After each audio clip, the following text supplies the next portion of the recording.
My cat jumps on my lap and purrs, nuzzles his head into my armpit. Soft, vanilla fur floats in the air as I stroke him.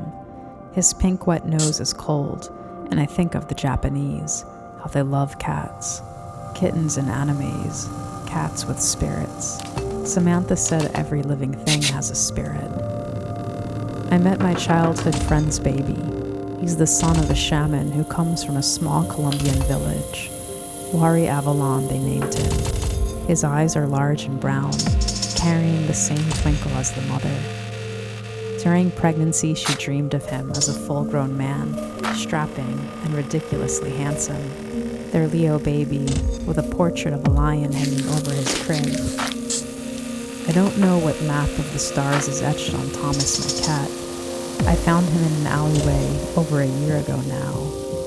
Time, that damn funny thing, always moving forward into the future, yet I swear it has this slippery way of sliding. A black and purple space, especially when I close my eyes. 2014 is almost done. What can we say for ourselves for the year of the horse? Tensions are high. The Middle East is still a disaster. Ferguson, man. Things that have been going on for a long time just got their band-aid ripped right off. Logan, my friend of 3 years from the internet, lost his brother, said he believes in the afterlife because his brother keeps visiting, telling him to stay strong. I read that in a status update, so I left a comment saying, the afterlife is real, I think. When I was weak, for 6 weeks straight, a canoe took me across a river to my grandmother, and every night for those 6 weeks, she smiled benignly and sent me back.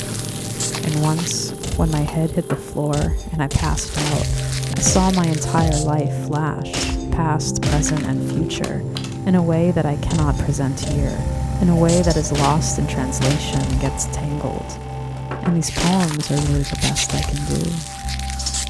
And Logan said, Sarah, one day we will meet in person and talk about the afterlife. And I'm sure of it. I'm sure we will, because we can't live our whole lives on these goddamn screens. The future is hurting us. It's hurting me. I can't read a book the way I used to. I'm spoiled. I want a lot of things, and quickly. I want to consume a lot of images. I forget how to breathe. I'm far away from the pain of a species dying, yet somewhere in my cells I feel the loss. I don't know where to turn to or what to mourn, but I know I'm not alone in feeling these things.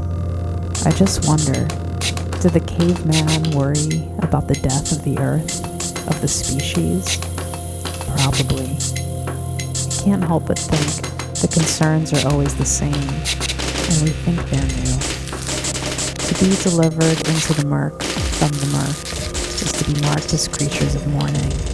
Saw Interstellar in the theater in Berkeley and cried.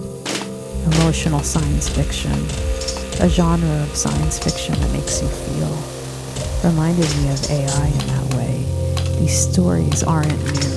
The Earth running out of resources, the quest to find the next habitable planet, the loneliness of searching in space, the sorrow felt when colonizing. Earth, so far away. Earth, a distant memory. Earth, our home destroyed. Global exile is so real, and it wouldn't even be enough to soften the sharp differences between each man, woman, and child. I sympathize. I see the cycles. The writer writes the same story over and over again.